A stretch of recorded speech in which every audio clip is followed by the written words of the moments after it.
anymore. But some are saying that they're going with Romney because they are actually scared of Obama, that he's even moving too quickly. But the reason we see all this happening is because the ruling establishment, who are monopoly people, who are anti-free market, who make their money off corporate welfare and want to be able to shut down their competition, they are running the show. This is what they want. It's just that now they're in such control that they can't control themselves. And so it's more of a battle within the ruling class. How far do they want to go? And because once you have a criminal system, the worst individuals in the criminal hierarchy are who will steer the boat. And so it's a race to the bottom. And so, listen, I didn't vote in the 2008 election because I said it's clear Obama's the chosen prince. There'll be election fraud if he isn't. And John McCain is just there as a placeholder, like Bob Dole in 1996 with Clinton. And so, again, it's all theater. The only other issue is, as Joe Farah has said, and he's about to come on, when Bush was in, I could say anything about him and didn't really have a bunch of dirty tricks go on. I have had dirty tricks when Obama's been in. And I have had them come after me. I've had their surrogates say I should be shut down, try to connect me to cop killing for Media Matters and the Southern Poverty Law Center and others. And I've had a lot of other stuff, behind the scenes go on. So when Joe Farah just says, hey, they've already put you in the Republican camp because you're for guns and against abortion. And that's true at a sophisticated level. The power structure sees me as a conservative libertarian constitutionalist because I am for freedom. And at least in rhetoric, look at the Republican platform. A lot of great libertarian constitutional stuff. The Texas Republican platform is excellent. It's like I wrote it. It's like a John Birch Society document, but they don't follow it. So because my rhetoric, which I actually stand for, is similar rhetoric to the Republicans, the leftist power structure that's a big part of the New World Order sees me as the enemy. And so whether I join Romney or not, I've already been put in with Romney. Do you see what I'm saying? Yep. So, I mean, what do I do? Because the system already sees me that way. So, and then I just kind of stand out here, oh, well, I don't like Romney either, but I'll guarantee, I mean, I've been through Republicans and Democrats. And Democrats go after their opposition because they're more of a mafia, Chicago, New York style because they came up from the gutter. Republicans are more blue blood criminals who do it all with a parlance through the power structure. I'll ask that question of Joe Farah straight ahead. And those of you that are holding, you'll get to address your question to myself or Joe Farah. We're going to take some calls with Joe today on a host of issues. We're going to cover the Syria situation with Al-Qaeda. We're going to cover the Iran situation, election 2012. It's all coming up with the editor, owner-in-chief of WorldNetDaily, Joseph Farah. Now, for the rest of the hour here on this Monday edition, we're going to be talking to Joseph Farah, the editor-in-chief of WorldNetDaily. I am Alex Jones, your host, and we have got Obama coming out in an Associated Press interview saying that Romney's ideas are extreme. Really? I mean, I thought Romney was almost just like Obama. Carbon taxes, open borders, abortions, assault weapons bans. I mean, now he says he's different, but in action, he's pretty much like Obama. So what is Obama talking about there? We have got massive draconian gun control legislation at the state level in multiple East Coast states, seeking to get rid of the manufacturer in those states. We're going to be going over that. We have got so much to cover here today, but I wanted to get Joseph Farah on to give us his take on election 2012 and where he sees it going. What another 4 years of Obama versus Romney would look like. But then I want to get into a report he put out a few days ago, headlined at WND.com, When Israel Strikes Iran in October. So now he's saying when they strike. And I've never seen the war more green-lighted. It's been green-lighted before and then backed off. But from every source, it looks like it's going that way. And I want to see how that ties in with the London Telegraph now admitting, when I reported 9 months ago when the Syria destabilization began, that Britain and the U.S., or the banks that run us and run our military, are running al-Qaeda and are trying to overthrow Syria. I'm no fan of Assad, but man, this is al-Qaeda. That is admitted as the main fighting force. And all of that is going on. And now they're saying that they're wonderful freedom fighters when they go in and strap men in cars with bombs and say, we're going to kill your family if you don't go blow up a police checkpoint. I mean, this is on television now, and our media is like, isn't torture good? Isn't secret arrest good? Isn't al-Qaeda good? The CFR 3 weeks ago, one of their writers said, quote, we need al-Qaeda. So talk about a new level of immorality.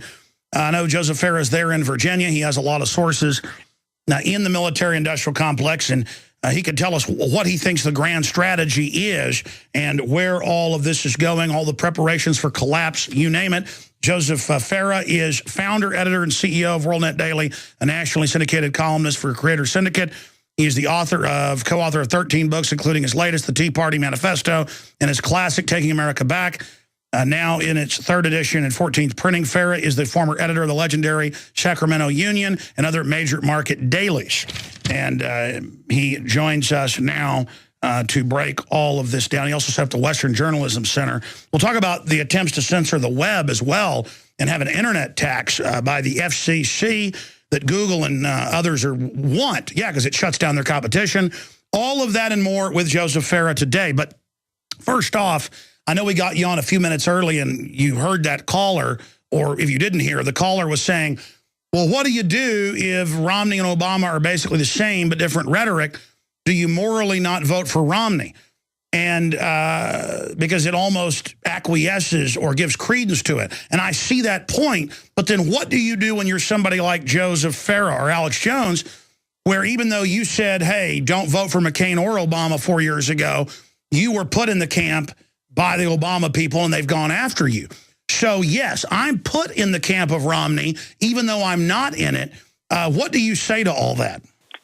Well, Alex Jones, I listened to your response to that caller, and I have to tell you that was a very coherent, concise, articulate response, and it really resonates with what I'm thinking, what's in my soul in this election.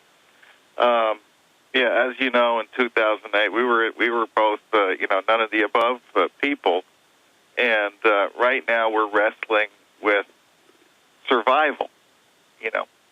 My thought back in 2008 was, hey, you know what? I mean, if what's the difference? Flip a coin. I knew that Obama was going to be a more tyrannical, kind of repressive president, clamping down on liberty in more dramatic ways, faster. But, I also thought, well, maybe that's, maybe Americans need that as a wake-up call because, you can take the slow road, to hell, and people don't even recognize where you're going. But sometimes, being on the highway to hell, people say, hey, time to do a U-turn. And I thought we saw a little bit of that, in the 2010 election. Obviously, there was, we had the Tea Party movement arose, and so, I think that feeling was somewhat validated. But then again, Alex, I have to say, I think to a great extent the Tea Party movement was hijacked by special interests. And in 2012, I don't know, it's yet to be determined how much of a force they're going to be. But I think you're right. We've got a limited choice here. I mean, there's what they used to say, not a dime's worth of difference. But there is, because, as I mentioned the last time I was with you, I think, and I hope I'm not just, justifying my own gut instincts here and my own self-preservation, but I really believe that if Obama's reelected, there is no chance for turning this country around. No chance whatsoever. And so, I'm not going to be, endorsing Mitt Romney for president on your show here. But I do believe that for people like you and me and liberty activists across this country, we do need a little breathing room in the next 4 years. Well, here's another example.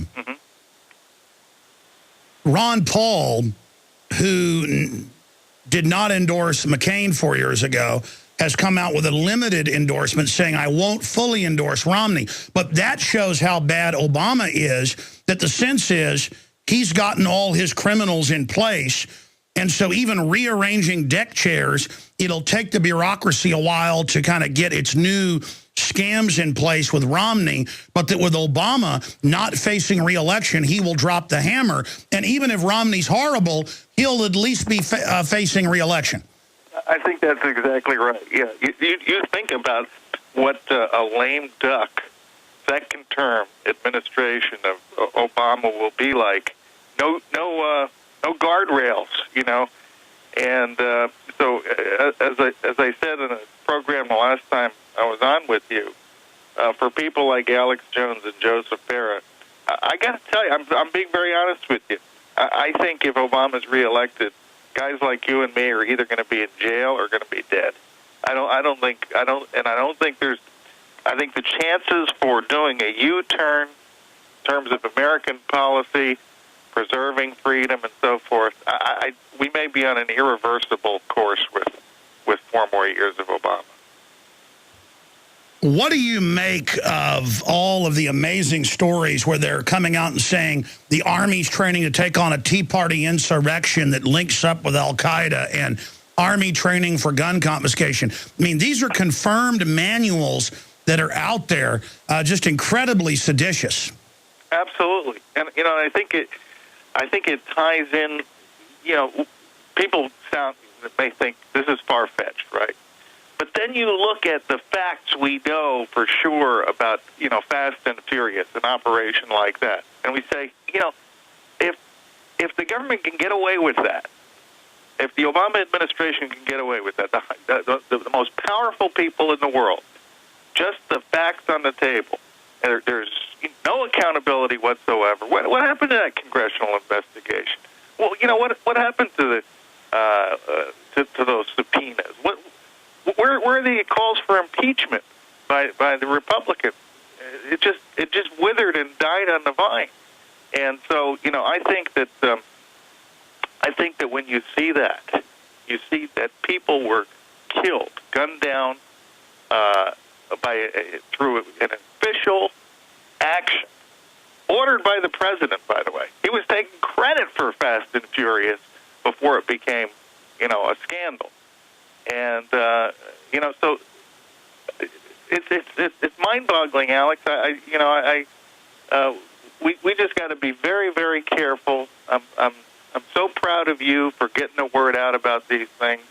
You're doing a great job, and I'm just hoping that more of the American people become aware of what's happening, how our liberties are being trampled underfoot. Expanding on that, it came out over a year ago, as you know, even in Politico, but they were reporting on it like it was cute, that Media Matters, funded by the White House and George Soros, had infiltrated News Corps and other media, and of course you're on their radar, I'm on their radar, and said, we're going to sabotage and destroy people from within. It's our job to destroy organizations from within. This is like a foreign army or something. And they don't even get in trouble. They don't lose their 501c3. That is the difference. It shows you that these are real zealots who really do want to silence their opposition. Yeah, there's a totalitarian mindset here that it's hard for people like us to even understand. You know, it's so foreign to the way we think. And this is what we're dealing with. This is the mentality of you know, people in the White House today. It's the mentality of the, you know, you talk about the ruling class. There's also a ruling culture out there, you know, from the media establishment. Certain things you can't talk about. They're perfectly comfortable with submitting their questions to, you know, the president and even to Romney now. When they do interviews with Romney, they're already submitting their quotes back to Romney. It's just a crazy mess. It's a total sheepish lapdog mentality. I want to come back and ask you, because I don't even know what's number one on your radar, what's front and center on Joseph Farah's plate. Then we're going to look at the rise of